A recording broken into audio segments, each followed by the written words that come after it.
Saudaraku yang dikasihi Tuhan, tahukah saudara betapa tingginya nilai sebuah kesetiaan di mata Tuhan? Lihatlah dalam Amsal pasal yang ke-20 ayat yang ke-6. Banyak orang menyebut diri baik hati, tetapi orang yang setia, siapakah menemukannya? Tuhan seakan-akan berkata, kalau hanya sekedar untuk mencari orang baik, tidak akan terlalu susah karena banyak. Tetapi kalau untuk mencari orang yang setia, amboi, siapa yang dapat menemukannya? Nah saudaraku, ketika kita mempelajari tentang kesetiaan, maka ada baiknya kita membuka Lukas pasal yang ke-16. Di sini ada 3 tingkat kesetiaan, ada 3 jenis kesetiaan yang Yesus sedang bicarakan dengan murid-muridnya. Yang pertama, barang siapa setia dalam perkara-perkara kecil, ia setia juga dalam perkara-perkara besar. Dan barang siapa yang tidak benar dalam perkara kecil, ia tidak benar juga dalam perkara-perkara besar. Allah ingin memberitahu, maukah engkau dipercayakan Tuhan hal-hal yang besar? Maka syaratnya adalah engkau harus lulus kesetiaan dalam perkara-perkara yang kecil.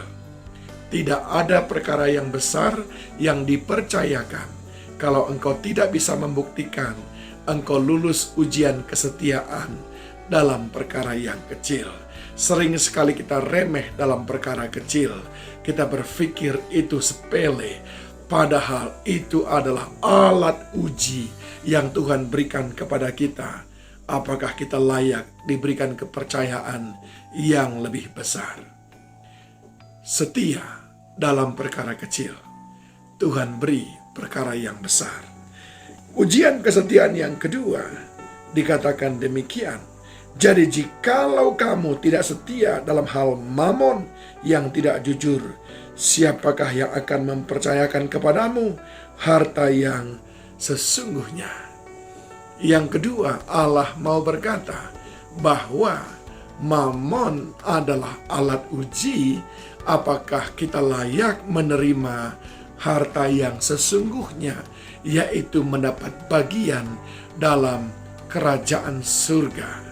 Allah, Yesus Kristus dalam hal ini ingin menegaskan bahwa persoalan uang, mamon di muka bumi ini adalah alat uji Tuhan, adalah cara Tuhan menguji apakah engkau dapat dipercaya untuk dipercayakan kerajaan surga. Tidak lulus dalam kesetiaan ujian terhadap mamon, maka tidak bisa mendapatkan kerajaan surga. Dan yang ketiga, ujian kesetiaan yang Tuhan sampaikan di dalam bacaan kita pada hari ini ialah, dan jikalau kamu, ayat 12, tidak setia dalam harta orang lain, siapakah yang akan menyerahkan hartamu sendiri kepadamu? Siapa yang tidak setia dengan harta orang lain, dia tidak mendapatkan harta miliknya sendiri. Tahu nggak saudara, kita ini adalah steward. Kita ini penilik, bukan pemilik atas segala sesuatu yang Tuhan berikan kepada kita. Nafas hidup kita ini dipinjamkan Tuhan, Dia yang punya. Setia nggak kita merawatnya? Setia nggak kita menggunakannya untuk kemuliaannya? Rumah kita adalah miliknya, Dia yang memberikan. Setia nggak kita menjadikan rumah kita sebagai rumah doa, rumah kita sebagai rumah untuk memuliakan Tuhan? Maka kalau kita tidak setia dalam hal milik Tuhan, Tuhan berkata, aku tidak akan pernah memberikan hartamu yang sesungguhnya. 3, ujian kesetiaan. Karena kesetiaan sedemikian mahal di mata Tuhan. Luluslah dalam ujian perkara kecil, saudaraku.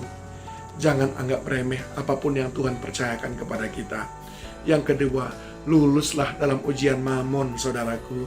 Jangan cinta akan uang, karena cinta akan uang adalah akar daripada segala kejahatan. Dan yang ketiga, luluslah di dalam mengelola miliknya Tuhan, saudaraku. Maka Tuhan akan memberikan milikmu sendiri. Kiranya Tuhan mendapati kita setia. Tuhan Yesus memberkati saudara.